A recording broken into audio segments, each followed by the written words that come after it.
विचारणैकनिपुना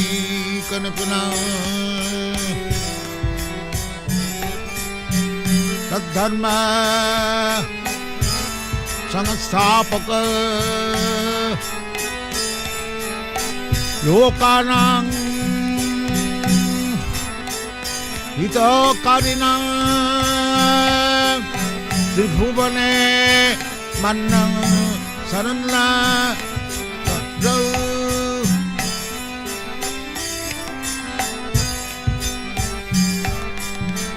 श्री चैतन्य कृपा बरौ लोकानां हितकारिणां त्रिभुवने मन्नं शरणं करौ।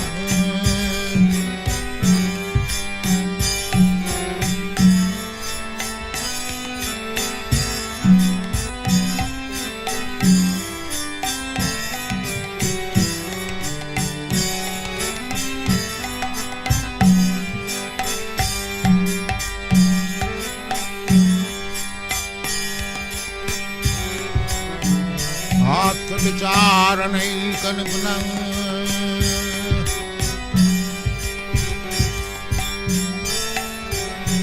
तद्धर्म संस्थापक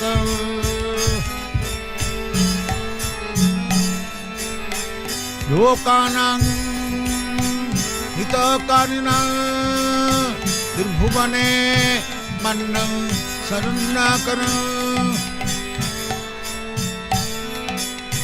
Radha Krishna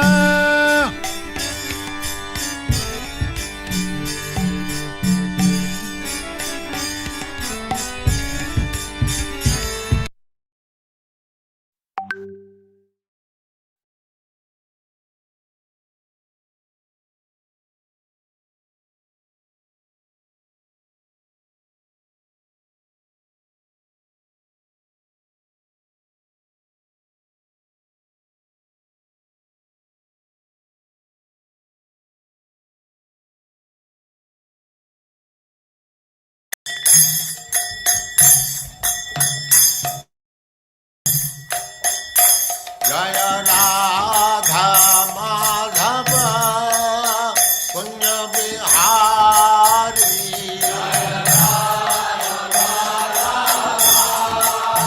Kunya Bihari Jaya Radha Madhava Kunya Bihari Jaya Radha Madhava Kunya Bihari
Raja Chaitanya Sadasyaman Bhakti Siddhanta Saraswati Goswami Prabhupada ki jai.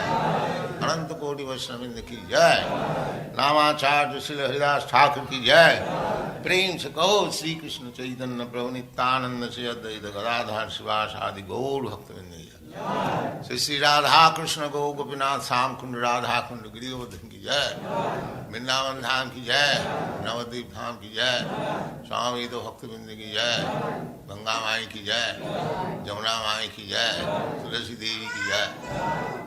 Bhakti Devi ki jai. Swami to Bhaktavindra ki jai. All glories to the assembled Lord. All glories to the assembled Lord. Thank you very much.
Hare Krishna Prabhuji, welcome.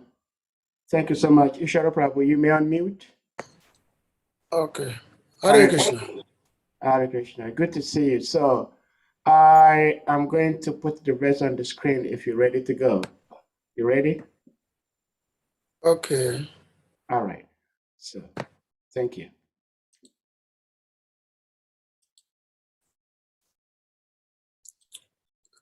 Gyana Timandasya. Ganan Salakaya Chaksusmita Yena Tasma Sri Gurave Namaha.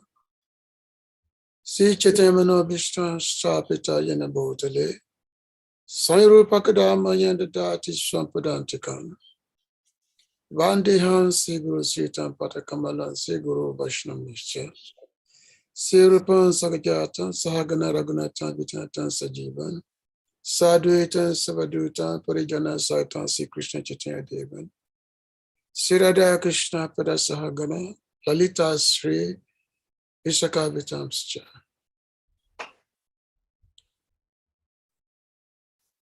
Narayana Namaskritya Narayachava Narottamam Devam Saraswatim Vyasam Tato Jayam Padurayet. Nasta Prayisva Bhadresva Nitam Bhagavata Sevaya. Bhagavati Tamasloke Bhakti Bhavati Naistike. Vede Ramani Chaiva Purane Bharate Tata Ado Adyan Chamadi Chahari Samatagiyati Mukam karoti vachalam pangu langarite grihi. Ya kripa taham bande Sri Guru Dinatarine.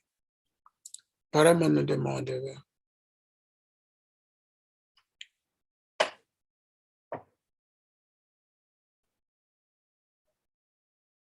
Om Namo Bhagavate Vasudevaya. Om Namo Bhagavate Vasudevaya. Om Namo Bhagavate Vasudevaya. So we should start now. We should wait for more devotees to come. Well, it's up to you. We may wait a little while to see if devotees come. You may start, and then devotees will come. So it's up to you, whichever way you want us to go. We can play bhajans for a few minutes, or let me see. Now we just start then. Because a little bit of long purport is there. Okay. Yeah, so we can play a little bhajan. No, I just continue. Okay. Because it's a long purport also. Okay. Hare Krishna. Hare Krishna.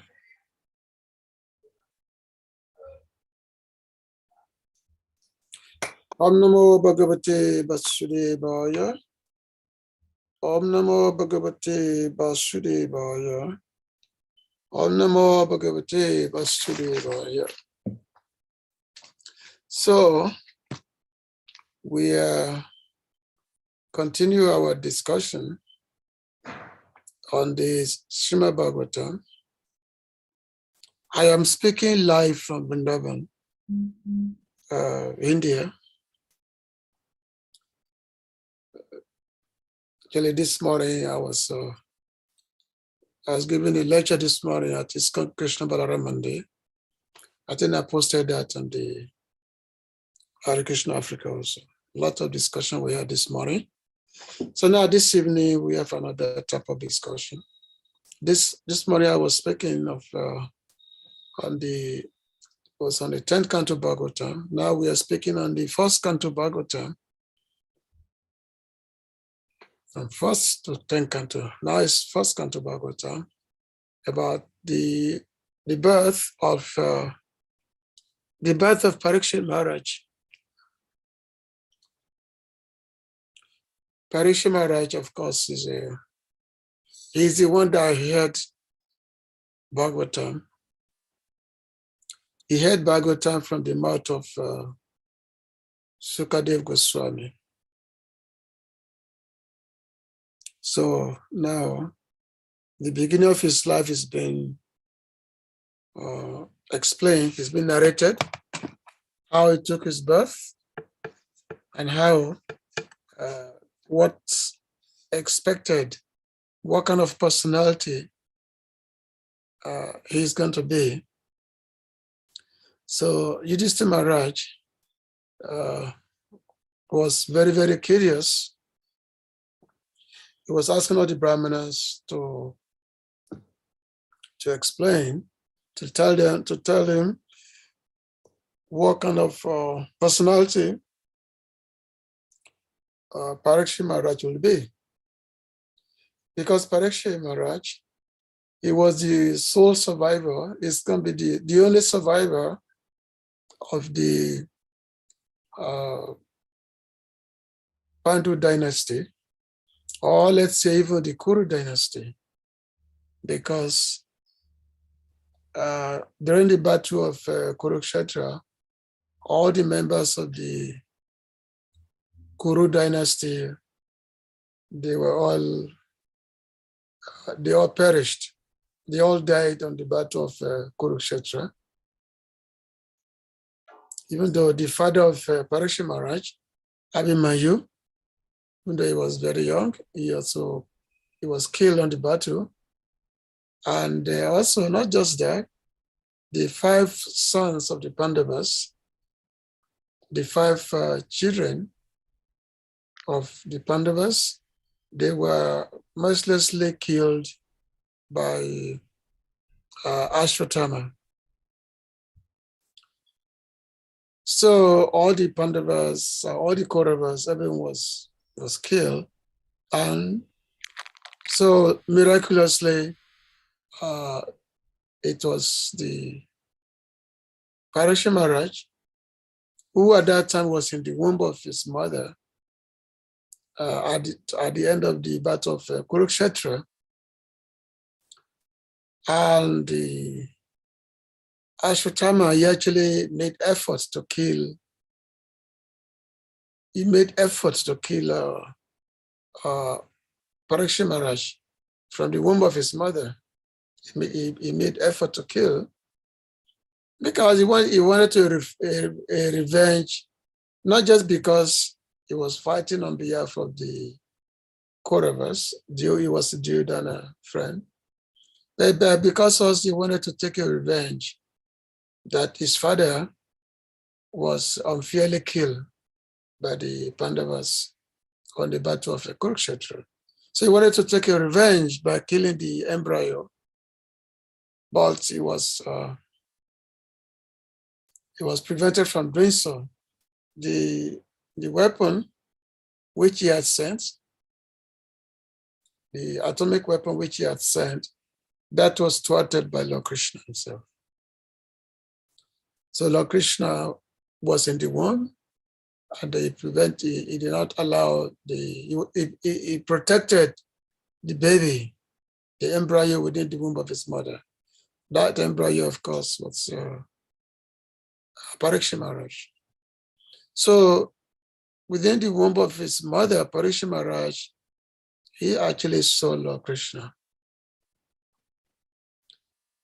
So seeing Lord Krishna in the womb of his mother, that gave him an impetus by which will always be searching for that person that had come to save him in the womb of his mother. So Parashar Maharaj was always, let's just say, he was a devotee from the womb of his mother. We have in the past, we have many devotees also, just like Prahlad Maharaj. Prahlad Maharaj, he was also a devotee from the womb of his mother. He was a devotee. Because when the demigods, they wanted to kill Prahlad when he was in the womb of his mother.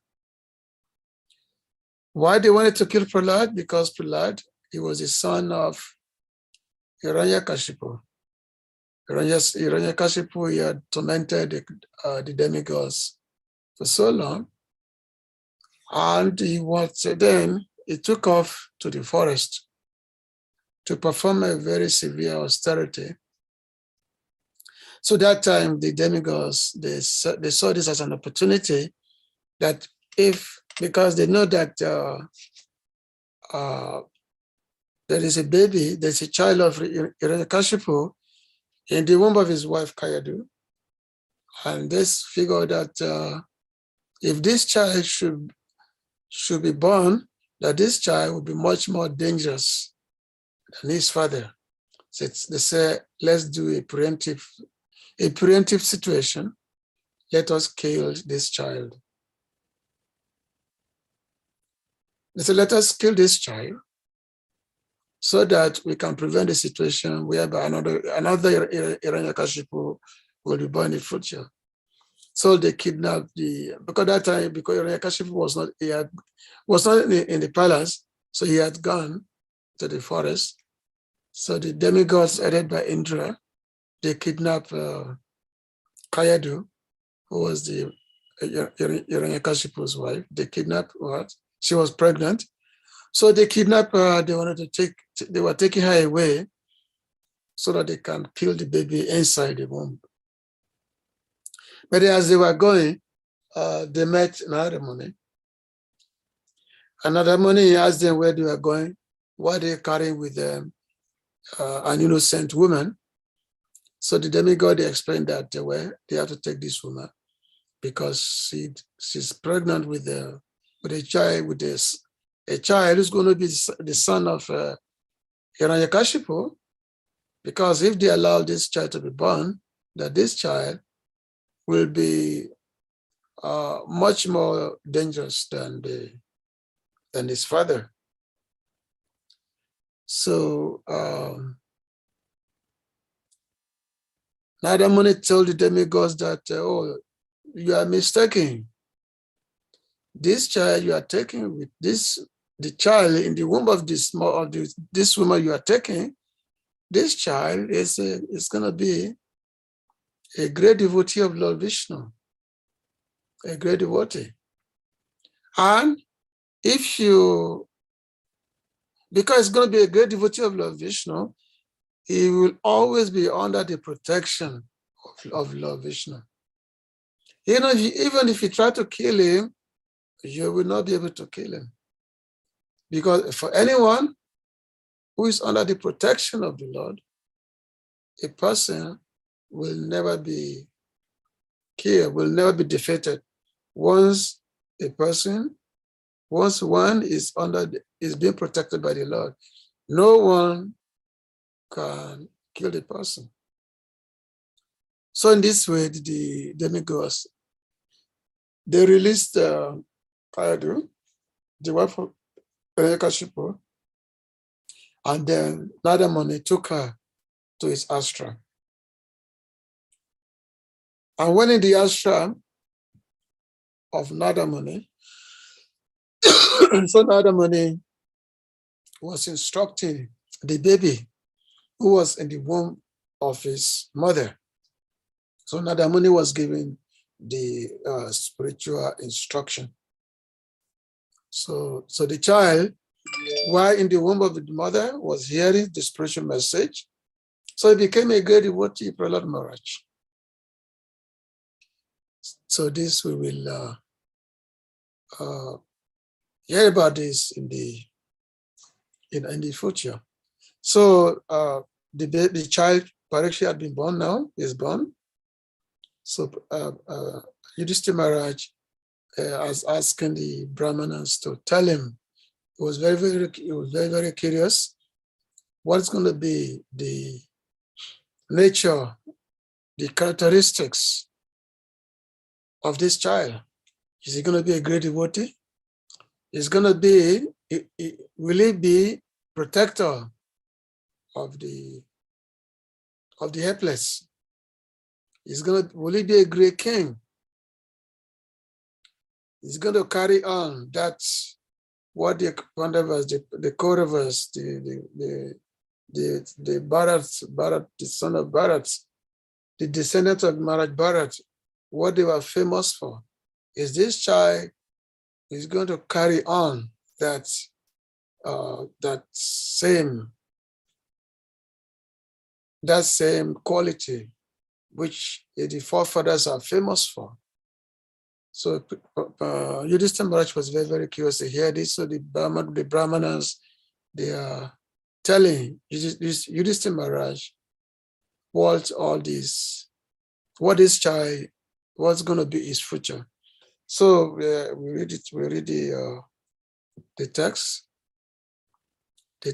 and then the purports, and then I will do a discourse on that.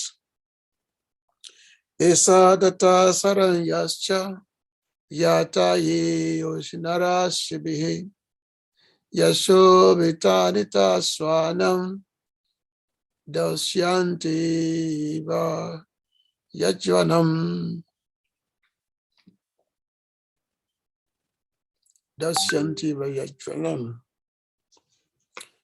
Esa, this child, data, dana in charity, Saranjaha, protector of the surrendered, Cha, and Yata, as, he, certainly, Usinaraha, the country named Usinara.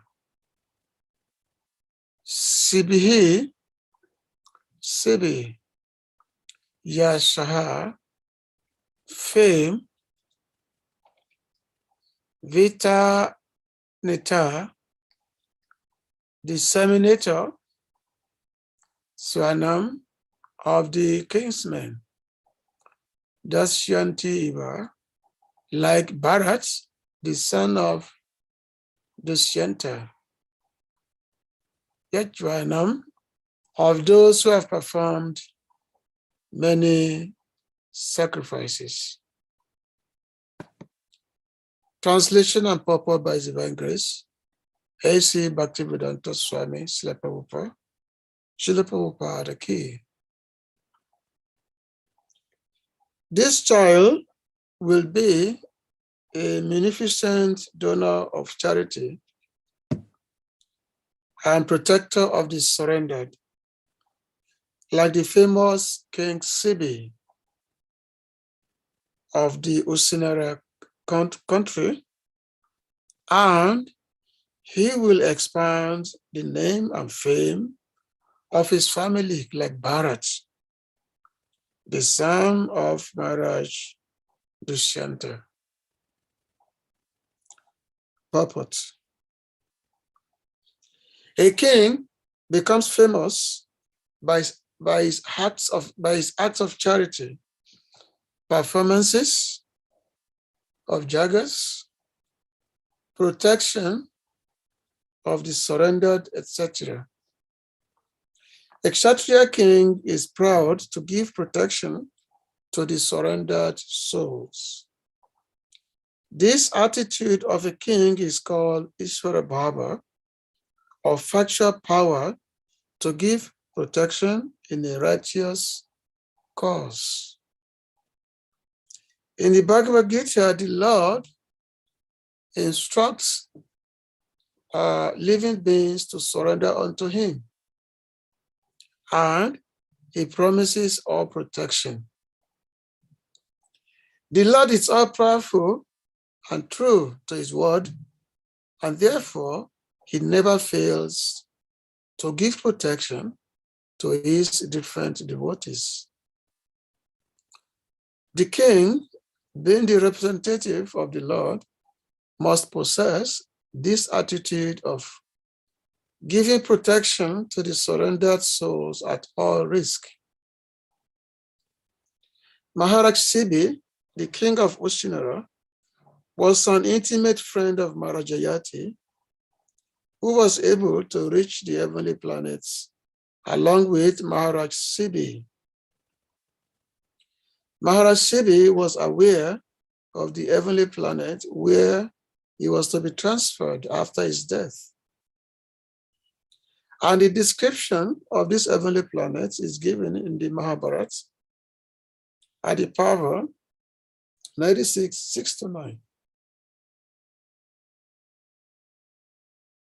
Maharaj Sibi was so charitably disposed that he wanted to give over his acquired position in the heavenly kingdom to Yayati, but he did not accept it.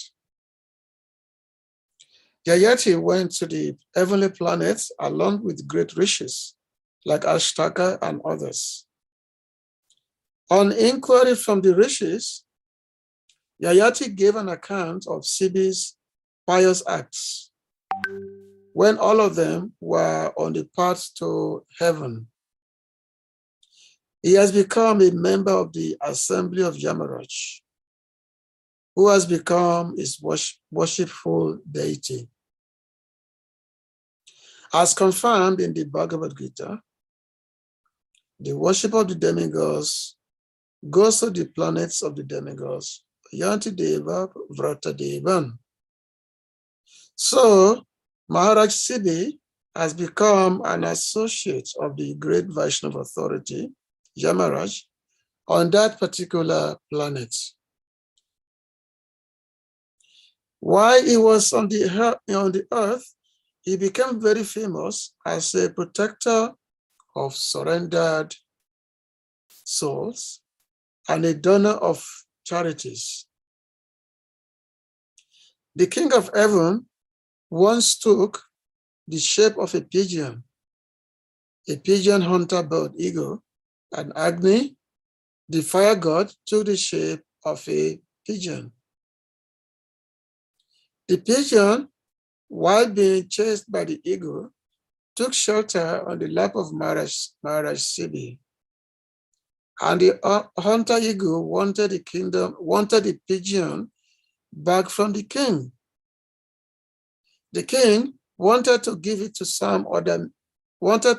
give some other mate to eat, and requested the bird not to kill the pigeon. The hunter bird refused to accept the king's offer, but it was settled later on that the eagle will accept flesh from the body of the king of the pigeon's equivalent weight. The king began to cut flesh from his body to weigh in the balance equivalent to the weight of the pigeon, but the mystic pigeon always remained heavier. The king then put himself on the balance to equate with the pigeon, and the demigods were pleased with him. The king of heaven and the fire god disclosed their identity, and the king was blessed by them. Devashi Narada also glorified Maharaj Shibi for his great achievements, specifically in charity and protection. Maharaj Shibi sacrificed his own son for the satisfaction of human beings in his kingdom. And thus, child Parikshit was to become a second Sibi in charity and protection. Dushyanta Bharat. There are many Bharats in history, of which Bharat, the brother of Laura, Bharat, the son of King Rishabha, and Bharat, the son of Maharaj Dushyanta, are very famous. And all these Bharats are historically known to the universe. This earth planet is known as Bharat or Bharatvarsha, due to King Bharat, the son of Rishabha. But according to some, this land is known as Bharat due to the reign of the son of Dushyanta. So far as we are convinced, this land's name, Bharatvarsha, was established from the reign of Bharat, the son of King Rishabha. Before him, the land was known as Ilavati Varsha, but just after the coronation of Bharat, the son of Rishabha, this land became famous as Bharat Varsha. But despite all this, the son of Maharaj Dushyanta was not less important. He is the son of the famous beauty Shakuntala. Maharaj Dushyanta fell in love with Shakuntala in the forest, and Bharat was conceived. After that, Maharaj forgot his wife, Shakuntala, by the cause of Kanva Muni. And the child, Bharat, was brought up in the forest by his mother. Even in his childhood, he was so powerful that he challenged the lions and elephants in the forest and would fight with them as little children play with cats and dogs. Because of the boys becoming so strong, more than the so-called modern Tarzan, the rishis in the forest call him Sarva Daman, or one who is able to control everyone. A full description of Maharaj Bharat is given in the Mahabharata Adi Parva. The Pandavas or the Kurus are sometimes addressed as Bharata, due to being born in the dynasty of the famous Maharaj Bharata, the son of King Dushyanta. Hare Krishna. So there's some historical elements, historical personalities were narrated in this purport here, because the Parikshit,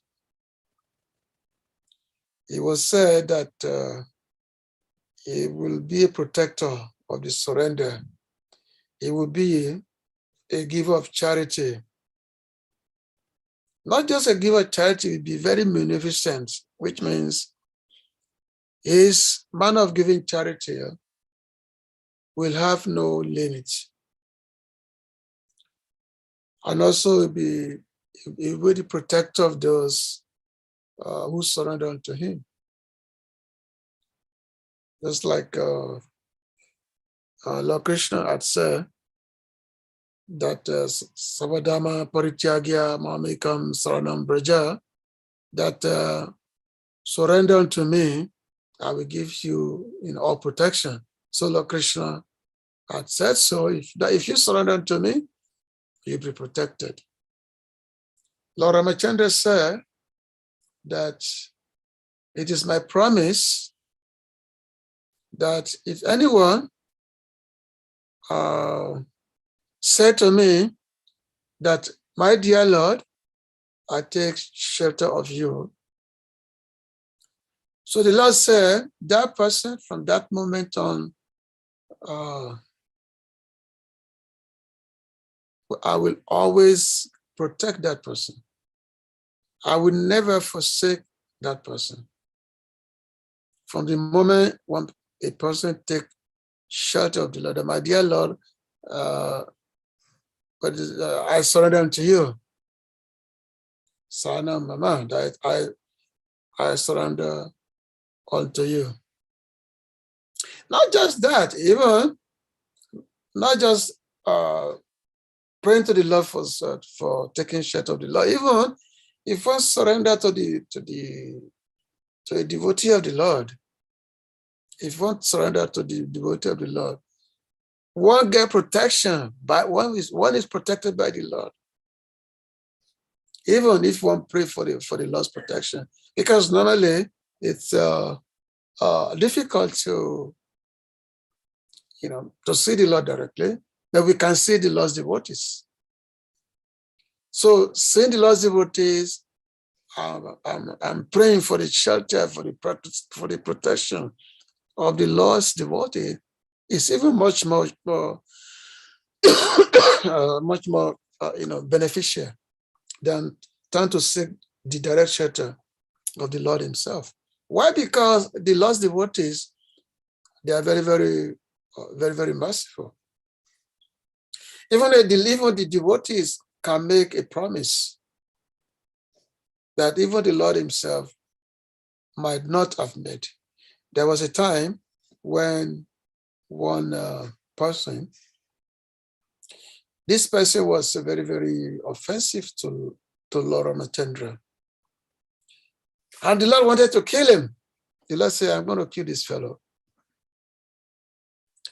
So this person knew that, yes, Lord Ram will kill him. So what did he do? He went to Hanuman. Hanuman was a great devotee of the Lord. Great devotee. Not just great devotee, greatest devotee of the Lord Ramachandra. Because Hanuman was such a devotee of the Lord that the Lord told him that, my dear Hanuman, you've done so much for me that, but just nothing, I don't even know what to give you. I cannot even repay you in return. So anyway, this person, he went to Hanumanji and prayed to Hanuman. He said, my dear Hanuman, I surrender myself unto you. I beg for your protection.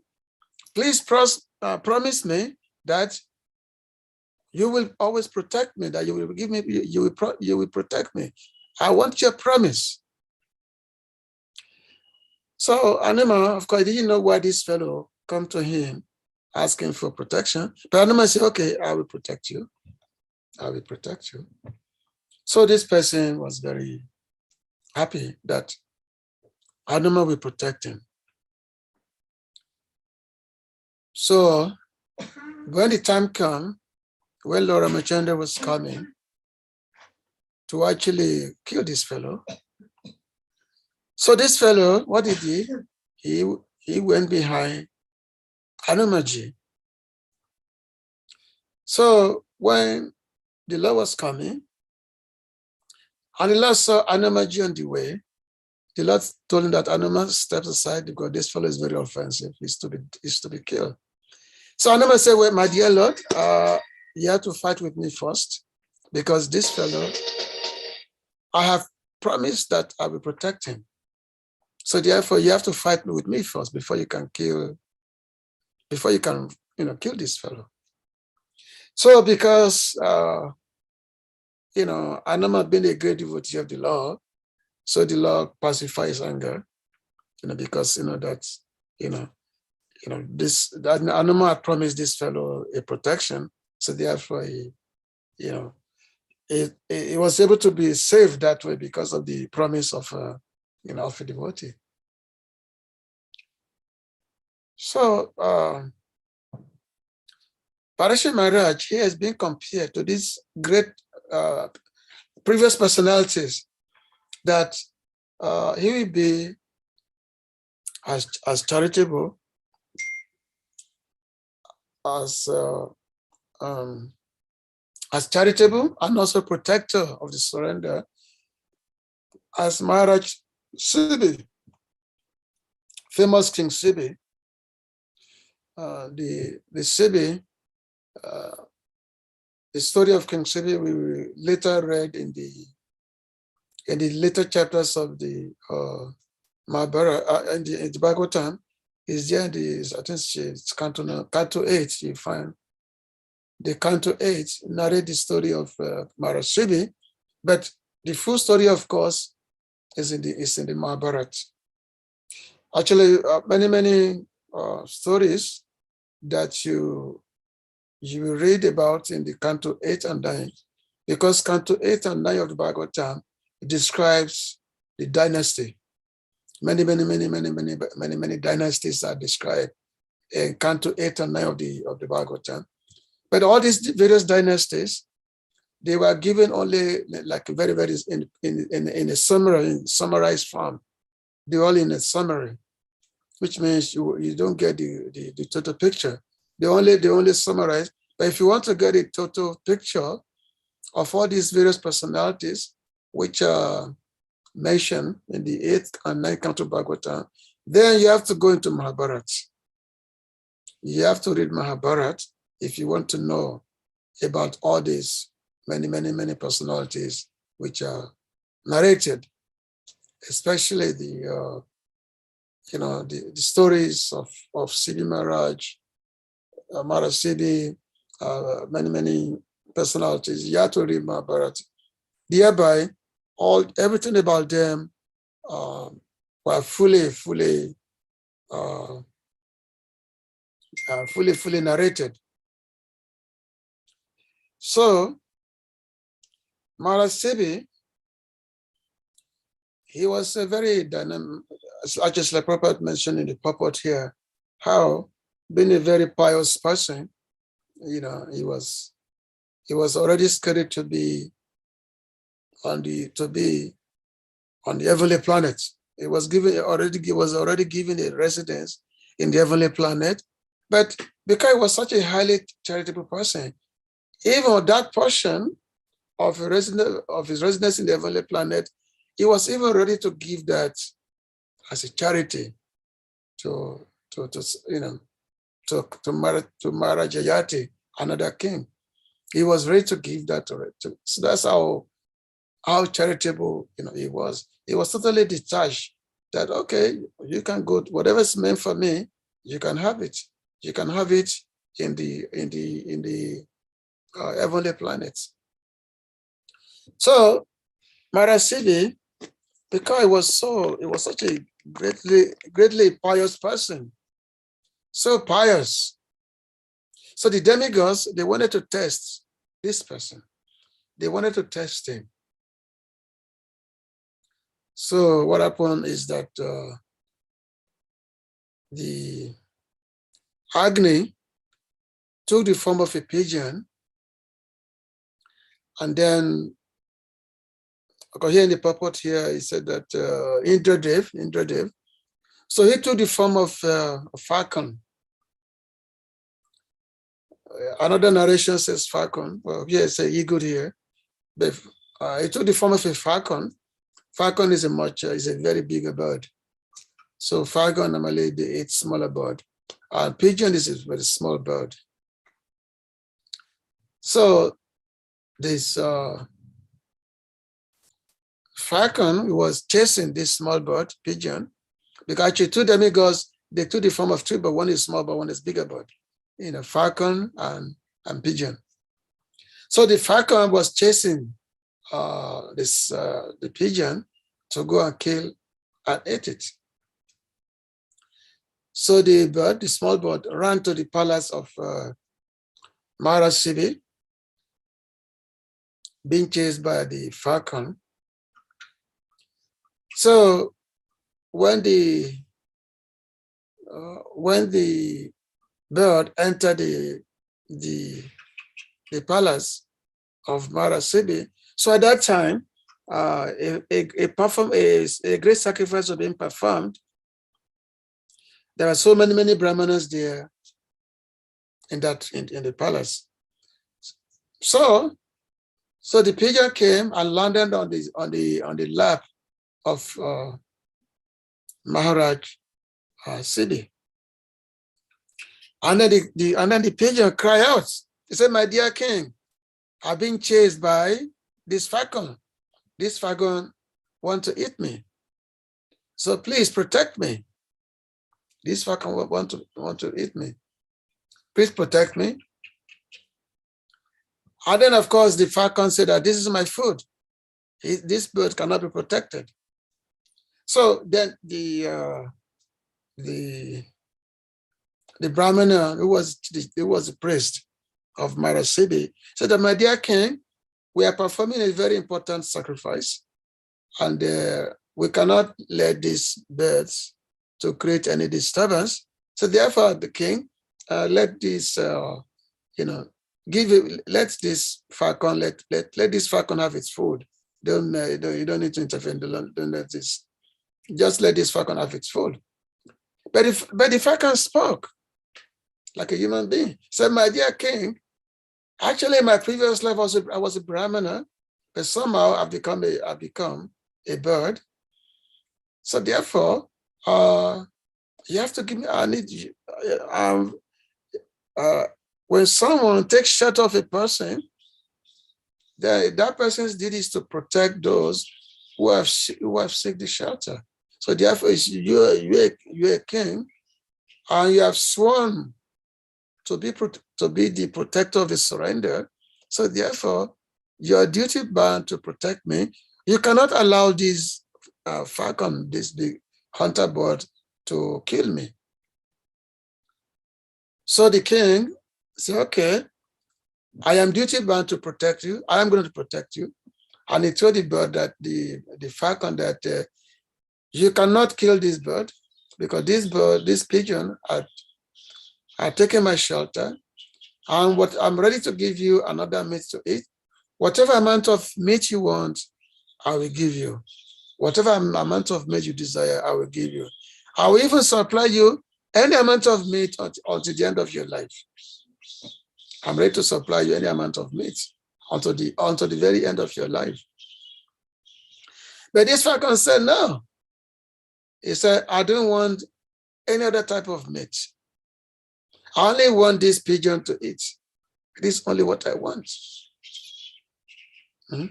So even though the king made so many pleas to this falcon that take another meat, whatever you want, I'm going to give you a lifetime supply. Still, this falcon said, no, I don't want any. I just want this pigeon to eat. So when the king asked him that, what do you want? How can I satisfy you? Because I'm not going to give this bird to you to eat. I'm not going to allow you to kill this bird. So the falcon said, okay, you give me enough flesh from your own body that is equal to the weight of this pigeon.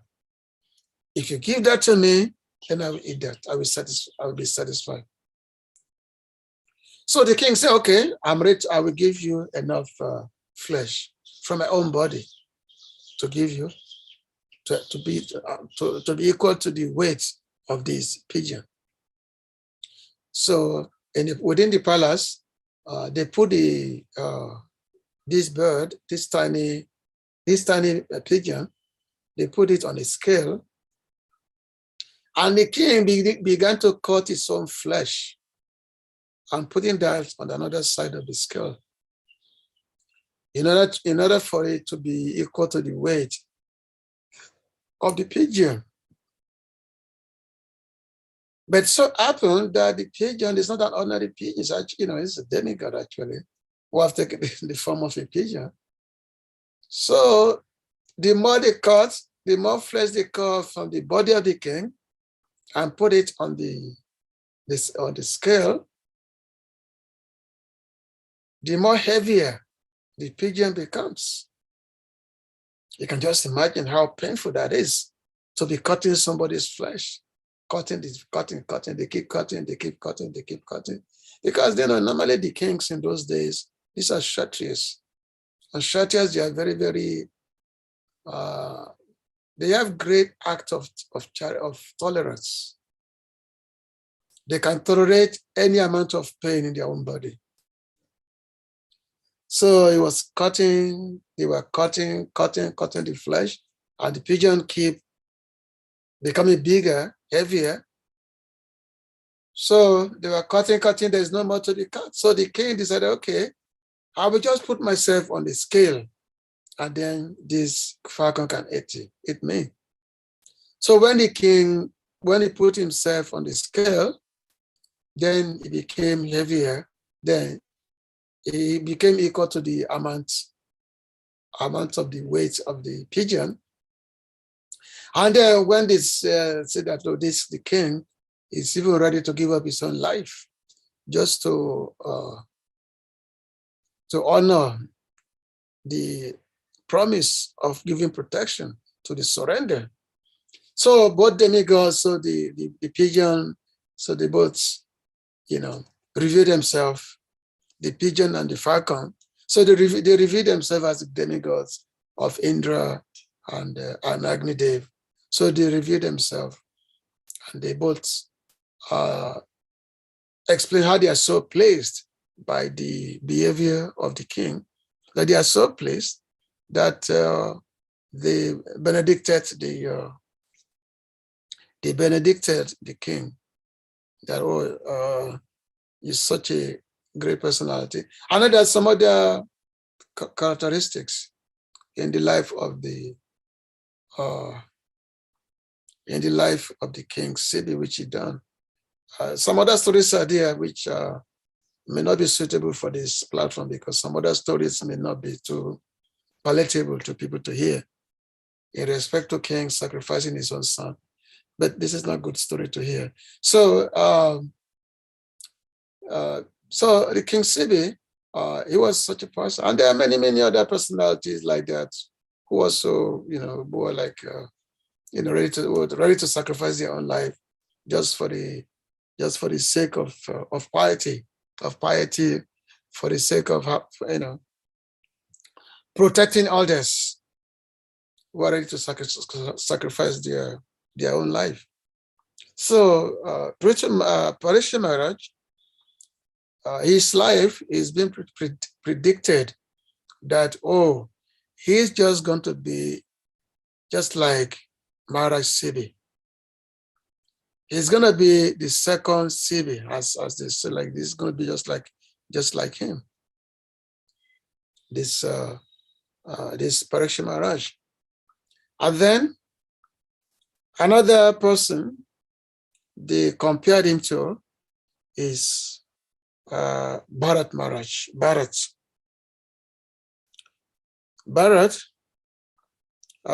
we read about many Bharats in the Bhagavatam. Many personalities who are called the Bharat, who are named Bharat. There's a Bharat who is the son of Rishabhadev.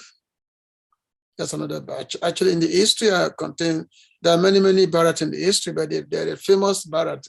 There are three famous persons whose names were called Bharat. There's the brother of Lord Ramachandra, Bharat. Lord Ramachandra had three brothers.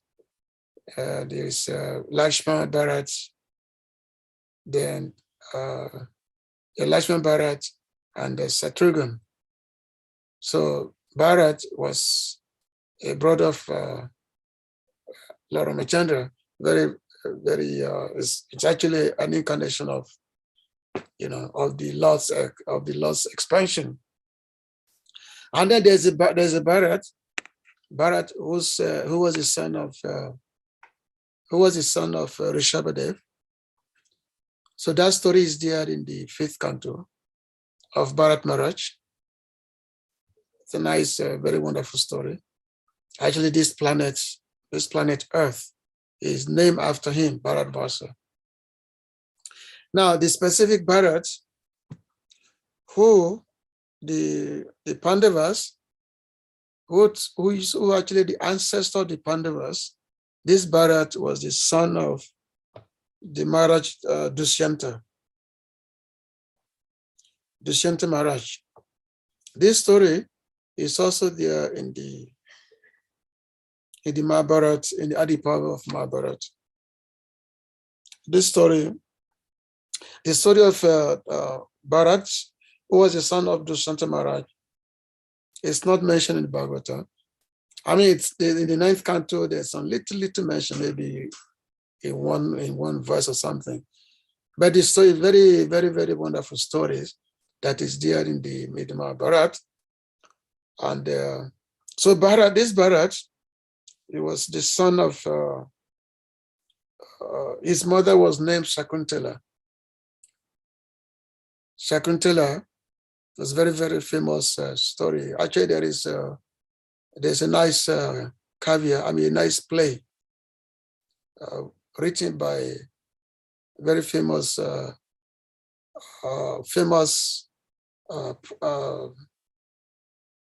Kavi, a poet. He wrote a place. His name is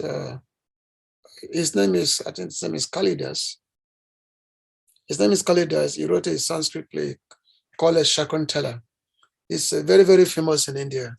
The Shakuntala story of the story of Shakuntala was very, very beautiful. The most beautiful woman on the planet. The most beautiful woman. But somehow, this woman Shakuntala, he was married to Dushyanta Maharaj. So he was married, but somehow the king had a curse. He was cursed that he will forget his own son, because when the king was hunting in the forest, he came across this woman, the most beautiful woman. Somehow he had a union with her, and then they produced a child, and this child was known as Bharat. There's one book I've compiled some time ago. This book is called Purani Charitravali. If you have this book, you can get a story there also. the story of Bharat when he was born, and that time his father forgot him. His father totally forgot because of the curse the father had, so he could not remember his own son. Now this Bharat was so powerful, he was the most powerful, so powerful that all the wild animals, they used to run away from him because he was living in the forest with his sages. So this Bharat was so powerful that all the animals used to run away from him. He used to fight with the tigers, the lions, elephant, and he would just play with them just like toys, just like playing with little animals. But how I get back to the palace was how one time Shakuntala went to the city with his son, and there's something was supposed to be said of how the king was able to remember that, oh, this is my son. Somehow, the king was able to remember again that this is his son, and so Bharat Maharaj, he subsequently became the king. He became the king of the land. So being a king, so it was such a, he was endowed with immense strength. So with that immense strength, he became he was able protector of the citizen. Normally, a king is normally known as Naradev. A very king is as good as God because he protects the citizens. Whatever the citizens, under able leadership of a king, the citizens, they will never have any wanting. Whatever they have is always available for them. And there is a complete cooperation of nature, which means within the kingdom of a pious king, there will never be any natural calamity. So which means mentally, materially, the citizens will always be well taken care of. There'll be no natural calamity. The seasons,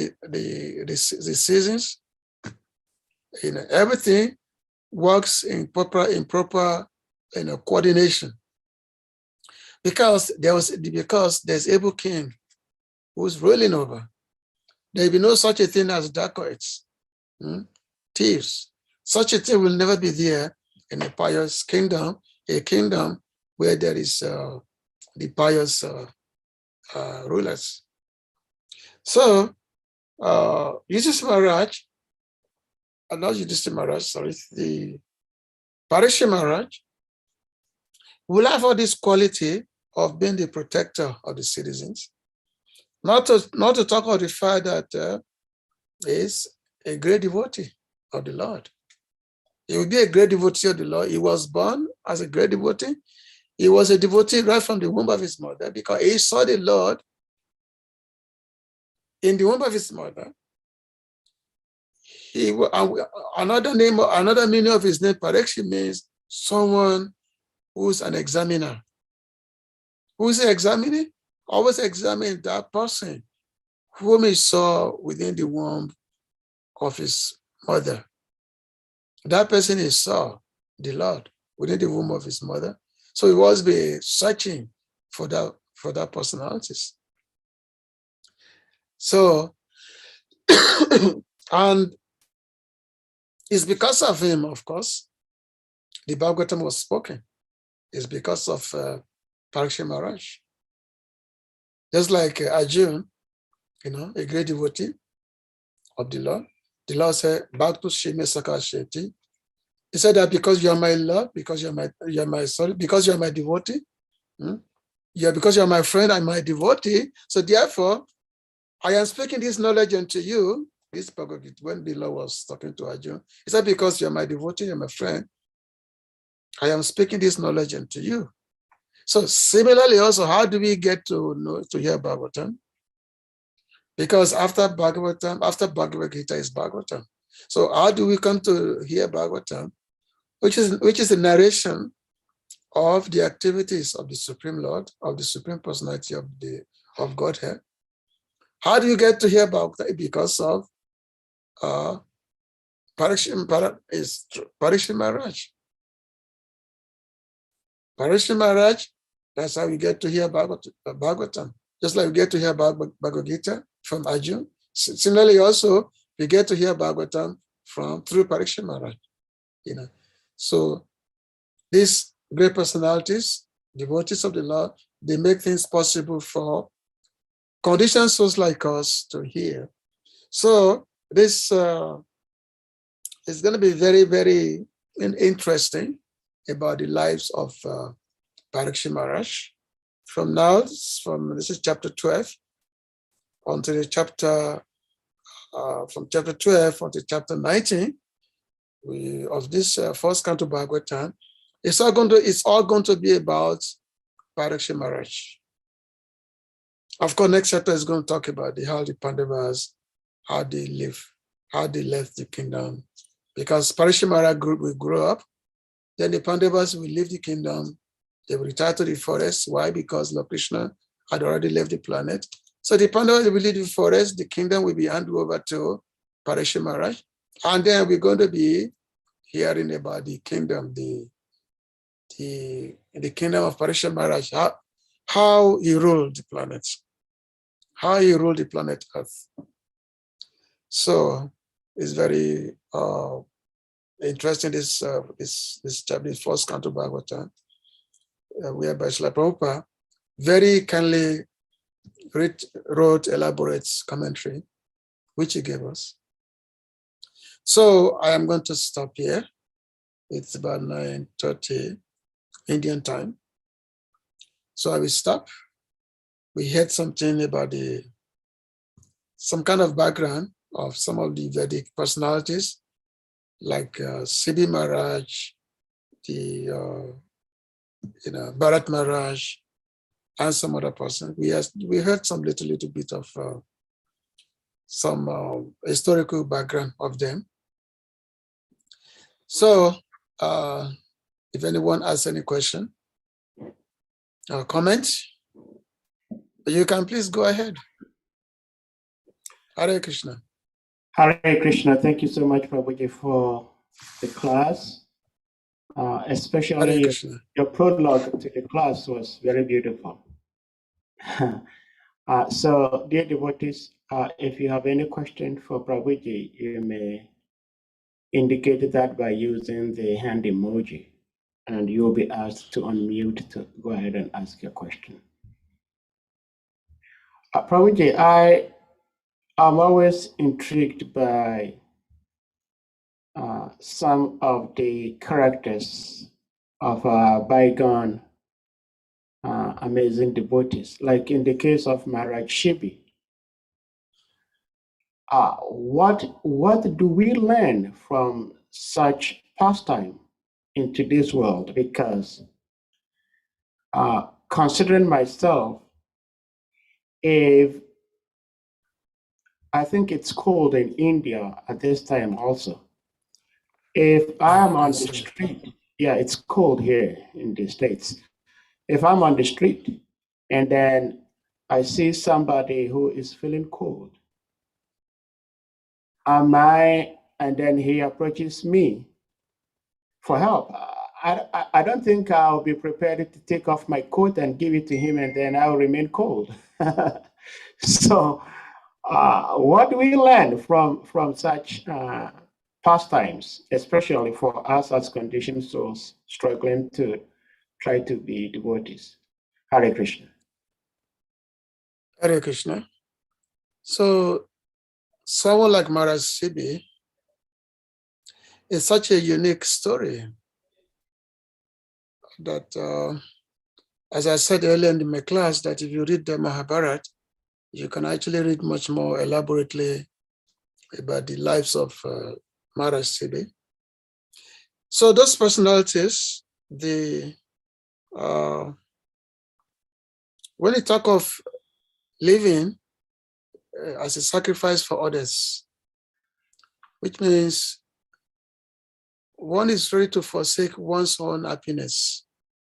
One is ready to forsake one's own comfort for the sake of others. It's only those personality. It's only a great personality that can embody that. Those personality, they are very, very big-hearted personality. They just cannot tolerate the unhappiness of others. They cannot tolerate that someone is not happy. So therefore, they're ready to forsake their own unhappiness just to see someone else becoming happy. So just like we say, a guru, an acharya, for instance, and let's say a preacher, for example. Why does someone preach Krishna consciousness? A person preaches Krishna consciousness because his heart bleeds when he sees the unhappiness of the suffering jiva in this material world. So therefore he preaches, as they said, paradukkha dukkhi, that when someone is unhappy, a great personality is not happy. And when they see everyone is happy, he's happy. So a great personality like Maharaj Siddhi, because being a king is a responsibility. In those days, people don't become king just because of glory, just because they want to be glorious, they want to be famous, or they want to see how they are better than others. They are king because of that. They just see them of that embodiment of the embodiment of kindness to humanity at large, to people at large. So therefore, those personality, they're ready to forsake everything just for the sake of to betterment of others. Like in the case of Maharaj Siddhi, which I just discussed. That Maharaj Siddhi, the pigeon comes, say that I've taken shelter of you, and this falcon said, no, this is my food. I must eat only this pigeon. So Maharaj Siddhi is okay. If you want my own flesh, okay, you can take it. I'm ready to give my own flesh for you to eat, but I will not allow you to eat this bird who has taken shelter of me. So that's what we call responsibility. Responsibility. Which means if you're ready to take responsibility, then you should be ready to sacrifice anything, everything. If you want to take responsibility. And that's when Bhagavatam 5th canto says, Guru Nasasya, Pita Nasasya, Sajanasam Nasasya, that one should not become king, guru, or whatever. If one is not ready to take others to the ocean of materialistic existence, to cross over the ocean of material existence. But how much more one is ready to do that if one is not ready to sacrifice? The sacrifice must be there. So just like you said, you may not be willing to take off your coat, for someone who's in need, not because you feel cold yourself, but someone who is ready to who cannot tolerate the distressive condition of others, will be ready to do that. Oh, should I take my coat off because this person is suffering? Sure, let me do that. If you do that, I remove his coat. So that's what great personalities do. But therefore, because in order for us to cultivate such qualities, so therefore those personalities like Maharaj Siddhi and many other personalities that we read about in the Vedic scriptures, by their own characters. So they are showing us the example of what to be by their own characters. For example, we are calling ourselves devotees, but we are not devotees by name only. It's not that we are not devotees just because we have tilak on, we are wearing coat and we are wearing coat, dhoti, and then we are devoting. No, devoting means quality. Devoting means that nature of compassion, kindness, being a devotee, it's that quality that actually endear us to the Lord, not that because we are so-called, we left our home, we are chanting. No. It means quality, that embodiment of quality. That's what really determine, who we are, who are we? That will determine. And that's, of course, that's what we are learning. That's why we always say that in this Krishna consciousness, we are basically in school. We are in school. We're in the school, basically. And there's no telling when that school will end. We're in school. It doesn't matter how long we be in school, because we are still trying to embody, this quality that we read about in the scriptures of these great personalities. So therefore, we keep reading again and again these great personalities. We keep reading about them again and again. And then why are we reading about them? So that eventually we can embody such qualities of that person, of those personalities that we are reading about. So well, thank you, Prabhuji. Thank you. I think Dr. George. Dr. George.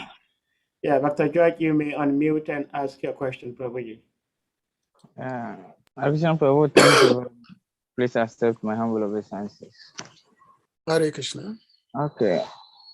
Prabhu, I'm struggling to understand this. Naturally, it's very difficult to please a large number of people who is under you. So I'm struggling to understand if such saintly kings have been able to please all the subjects. Because in the days of Lord Ram, as long as he's tried, there's one single person who was making mockery of Lord Ram based on assumption, to the extent that Lord Ram have to send Mother Sita away. So is it by majority? That is where they say they've been able to please all the subjects, or in actuality, they please them all. Actually, I have two questions, but that's my first question. Hare Krishna.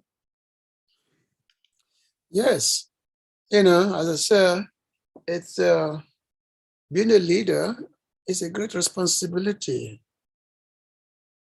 It's a great responsibility. That's why, unless we are ready to face the responsibility, then we should not be a leader. We should not proclaim ourselves to be leaders. Unless we are ready to, to face up the responsibility, which means of all the subjects that are under us. I mean, look at Lord Ramachandra. You said the example, you studied the example of Lord Ramachandra. He's God himself, But he came to act as a king. He came to play the role of a king. The king who was responsible for all the citizens. He's God himself, but he came to play this role. And coming to play this role of a king, then he had to see, he made sure that all the citizens are happy. No one has any bad feeling towards the king. No one has any lacking. Maybe the feeling that maybe the king is not taking proper care of them. And then, of course, when Lord Ramachandra was going about in the city, trying to assess the thinking of the citizen, and he came across this washerman who was criticizing him because his wife had done something, and his wife, and they say, "Oh, I'm not going to let you back in my house because I'm not like Ramachandra, I'm not like Lord Ramachandra, who allowed his wife, who was kidnapped by, Ravan, this and that, but Lord Ramachandra allowed her to come back. I'm not like him, so therefore I will not allow you to come back to the house." And of course, the foolish man, he was a foolish man. And even though he was, of course, in reality, actually, Ravan actually never touched Mother Sita, never touched Mother Sita, because Mother Sita is the goddess of fortune.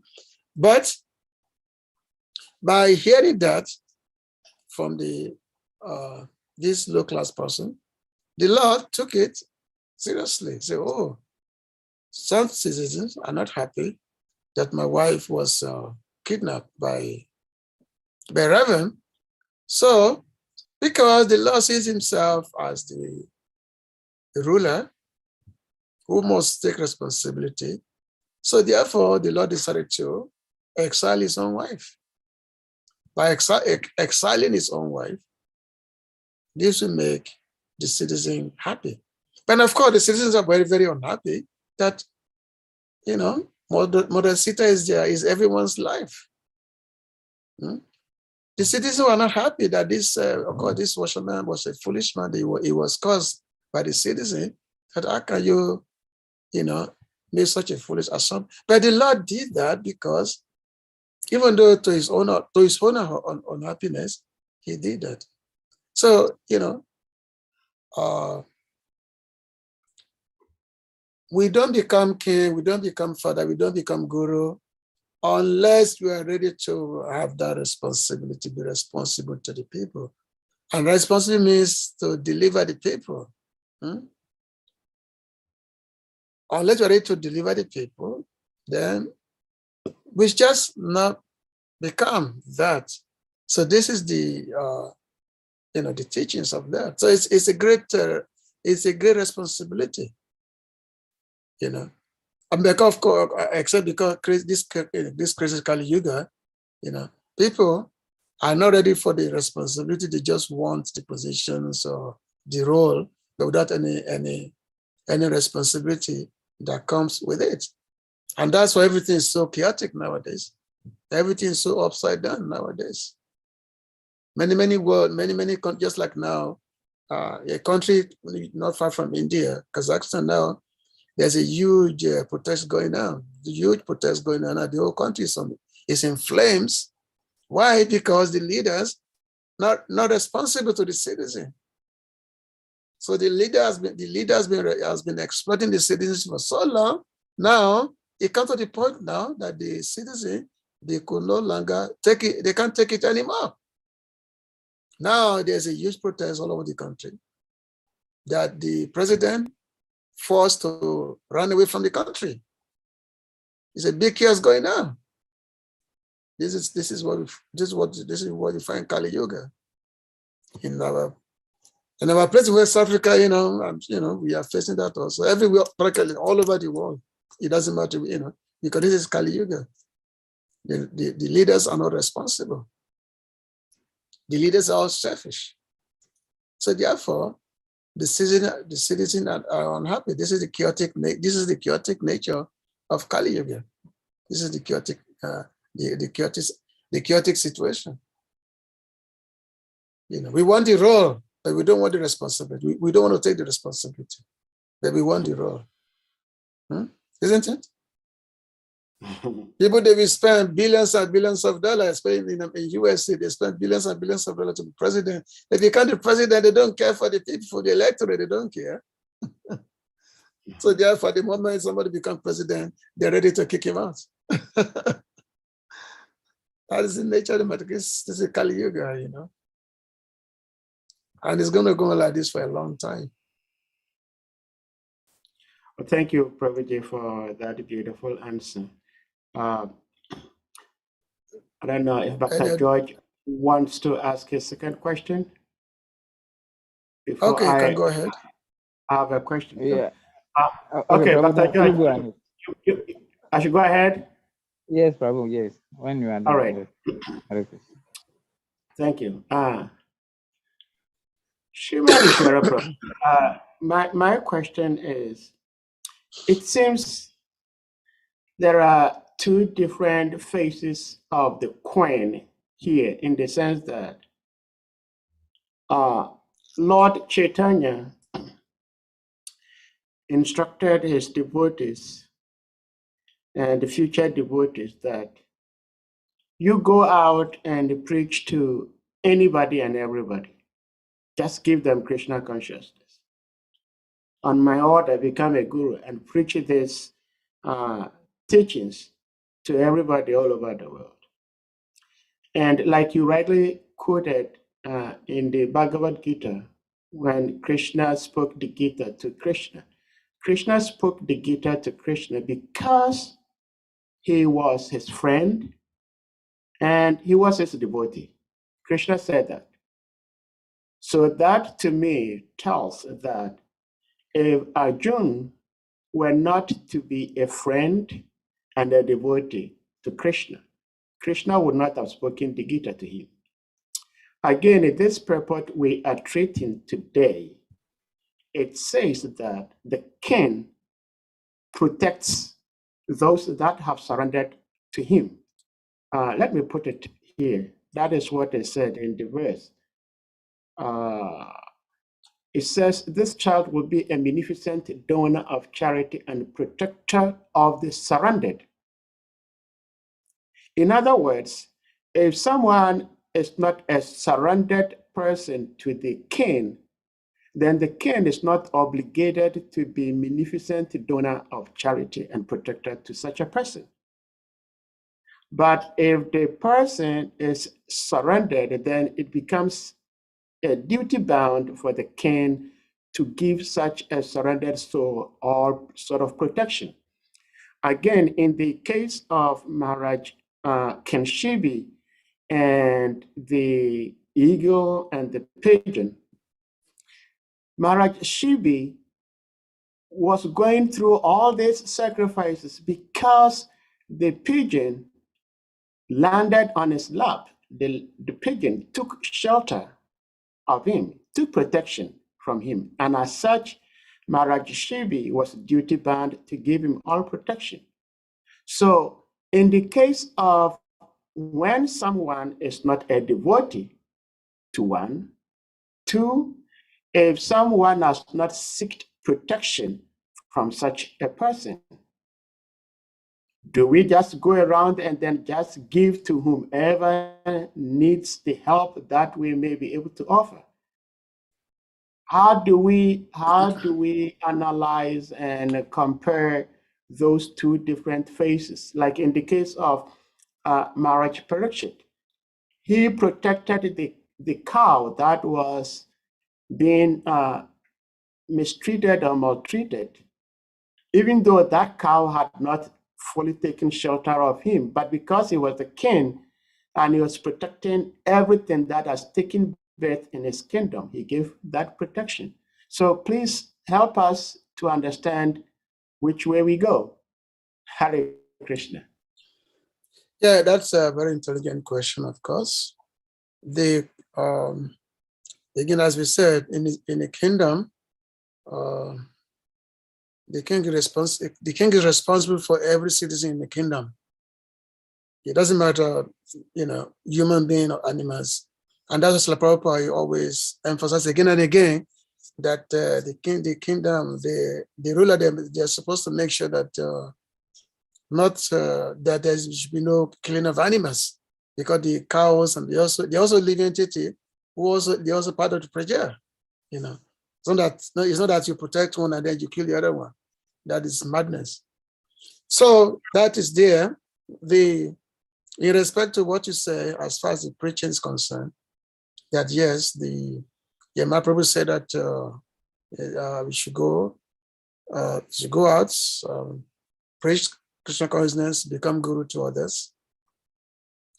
Now, of course, the first Mahaprabhu said that you become Krishna conscious, and then go become guru and deliver your people. That's Mahaprabhu's order.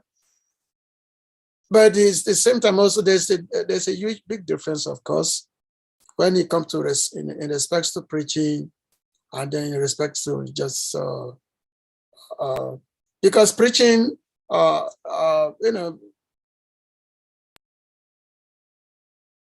there are different categories of preaching. Let's put it that way. We have actually just in the Gita, Krishna said that do not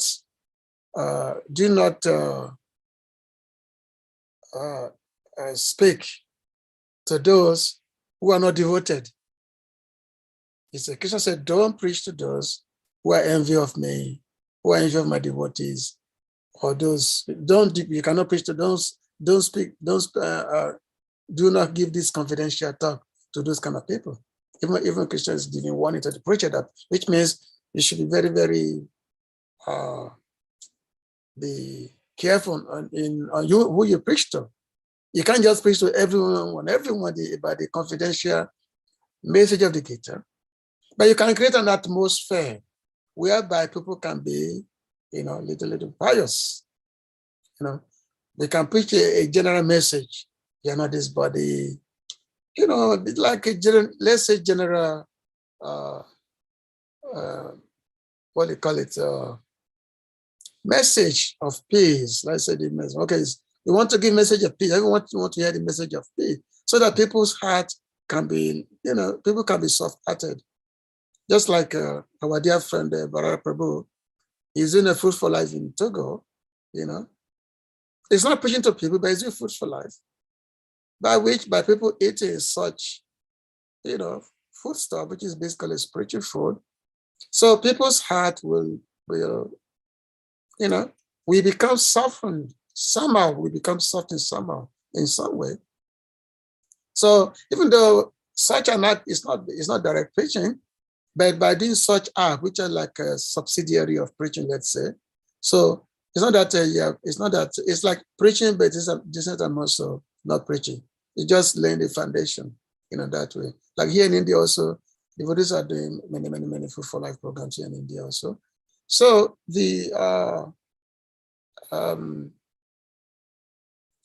because this Kali Yuga is not the same as previous age. That the Vedic age, people are actually pious in the Vedic age. People are pious in the Vedic age. Especially in the Vedic age, Satya Yuga, Treta Yuga, Dwapara Yuga, before this crazy age of Kali. In the previous age, people are pious. People don't commit sinful activities in the previous age. So therefore, and also people, they easily, accept the king, they accept the guidance of the king. And then the king, of course, is also duty bound to protect them. Why? Because they accept the guidance of the king. And also in those days, those period, you will not see that many of the dacoits, there was no drug dealer those days. Many things is there which you find now that you don't find in those days. And also and that's why also the preaching was not even necessary in those days. In Kali, in Satya Yuga, no need of preaching because everyone is a Brahman. Everyone is godly. You don't have to, no need to preach because everyone is godly. What are you going to preach to? So preaching is not needed. So and you see that Lord Krishna spoke Bhagavad Gita at the end of Kali Yuga, not beginning of Kali Yuga. At the end of Dwapara Yuga, just right before the beginning of Kali Yuga, Lord Krishna spoke Bhagavad Gita when impiety is becoming predominant. That's when Lord Krishna spoke the Bhagavad Gita. So Bhagavad Gita was not spoken at the beginning of Dwapara Yuga, or even the middle of the it was spoken at the end of Dwapara Yuga. So we have to see the time and place and circumstance. So Chaitanya Prabhu said that we should preach to everyone and all, but at the same time also my Prabhu make us to use our brain, that we also use our own God-given intelligence in terms of how to preach, who to preach to, and we have to be expert in our preaching. We preach the message, especially nowadays, especially in the last 60 years, when Srila Prabhupada came to the West, he was speaking to everyone, but only few, took the message. So only few took the message, even though he was preaching everyone, the preaching was equally available to everyone, but only few took the message. And those who came to take the message, so they were giving more confidential, teaching, more confidential aspect of Krishna consciousness. So similarly, also we simply have to do the same thing. We simply have to be the servant of Mahaprabhu by doing the same following the same order in terms of preaching, in terms of, we preach, but we also very careful in who to preach to, the expertise that need to be displayed, in terms of preaching. Because we know that, if you want to just say anything about Bhagavad Gita, you may not be able to survive it. You may not be able to survive. You may not be able to survive. Just imagine, let's say you go to many countries, you may get killed, all those things. So which means the expertise has to be there, the thought has to be there, the thought process, have to be there when we try to execute all those orders.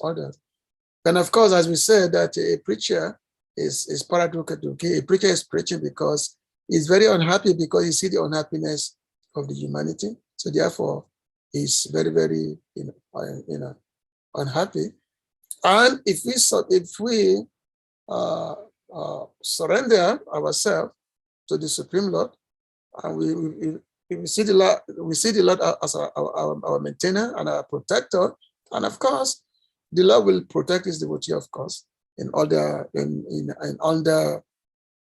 circumstance, because preaching is also very, very risky. But the Lord will protect his devotees, because many of us who have done Sankirtan in many, many places that are not so palatable, we know what happened. Many times. There are a lot of personal experiences there. But the Lord is always protecting his devotees. So that way. I hope that's answered your question. Yeah, it does. Thank you so much, Prabhuji. Hare Krishna. Thank you. Hare Krishna. Well, I have one quick comment, and it probably could be a question also. And that is, we were talking about food for life, like Prashadam dish not being a direct form of preaching. I am thinking that distributing Prashadam is part of preaching, in the sense that there are different parts and branches of preaching, that when we put on tilak, put on dhoti, we go on the street, we're walking just on the street, that alone itself is a preaching. And our lifestyle is preaching. Distributing books is preaching. Distributing of Prashadam is preaching. Recently, His Holiness Kavichandra Maharaj posted something on our Facebook page, which was emphasizing the importance of distributing Prashadam and books. So just as we have plenary portions of Krishna, like the Narayans, does not mean they are not Krishna. They are all Krishna. So I am thinking that Food for Life is part of a major way of preaching in ISKCON, as encouraged by Srila Prabhupada and his disciples. I don't know if you want to say something about that, but I have one other question about your word usage of falcon instead of eagle. Because Srila Prabhupada said in the purport that some people say that the land India, named as Bharat Vars, is named after the Bharat of, what's the name from this? Let me get the name here. Let me put it on the screen. Actually, let me put it on the screen. Bharat, the son of Dushyanta. Bharat. Yes.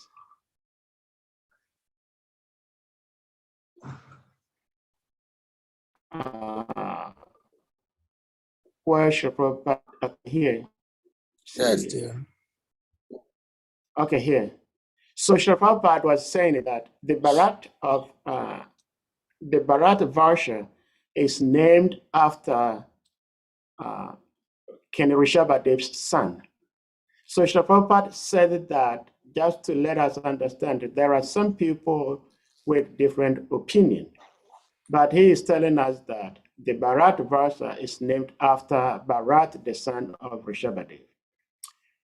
And in this purpose, Srila Prabhupada specifically mentioned eagle and pigeon. But you were saying that others say it's not eagle, it's falcon here, right? But I looked it up what falcon is and what eagle is, and they are all birds of prey, so like they are predators. But Sri Prabhupada specifically used the word eagle. Here he says pigeon, hunter, bird, eagle. But you seem to prefer to use falcon instead of eagle. Why do you prefer to use falcon when Sri Prabhupada has used the word eagle? That's my question. Well, the falcon is, as it says, is a bird of prey. I compiled a book which I published some time ago called Purani Charitra Valley, which has the stories, all these stories are there. And that specifically mentioned falcon. This is the translated word of the translated word.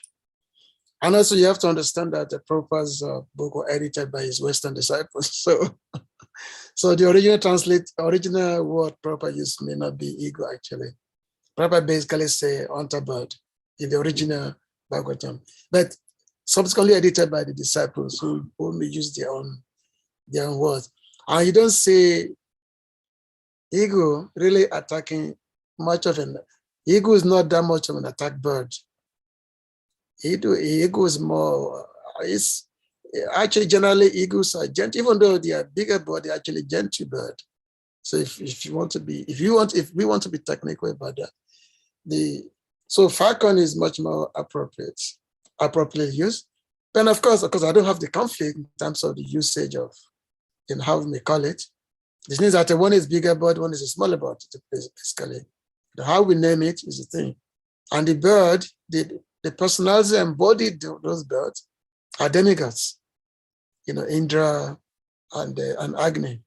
They are both two very powerful demigods. But they came and embodied those two birds just to test Marasibi. Yeah, just like when you read the story of Maharaj Harishchandra, so you also face a similar test by the demigods.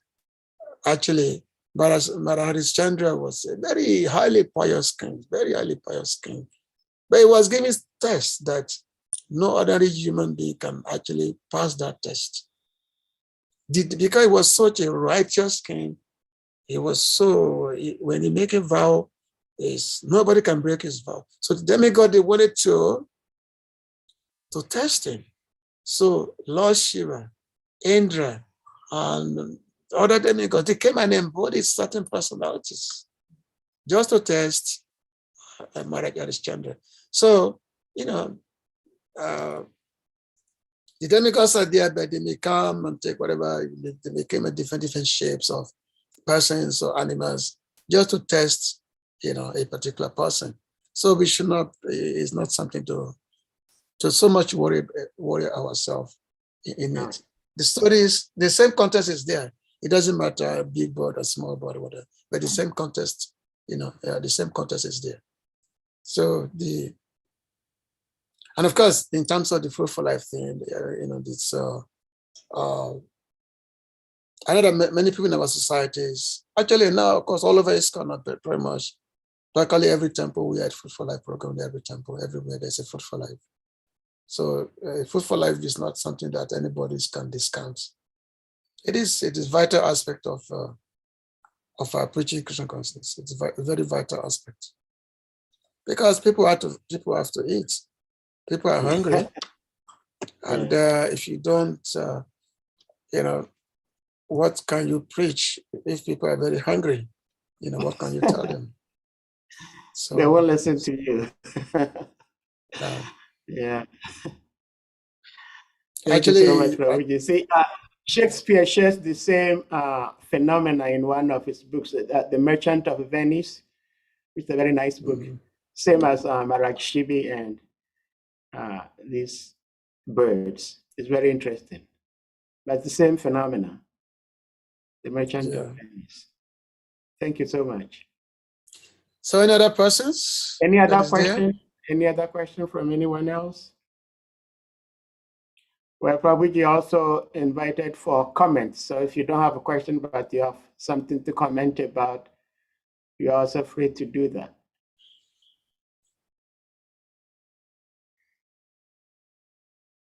Like Judge Omega duplicated himself. Yeah, he had a second question. I don't know if he's still here and he still has the question. Okay. Well, it seems maybe his question was answered from some of the things you were saying. Hare Krishna, Prabhu. Hare Krishna, yeah. Actually, my network is frustrating me here. That's why. Oh, sorry. Oh, okay. Hare Krishna, Prabhu. I don't know if you can.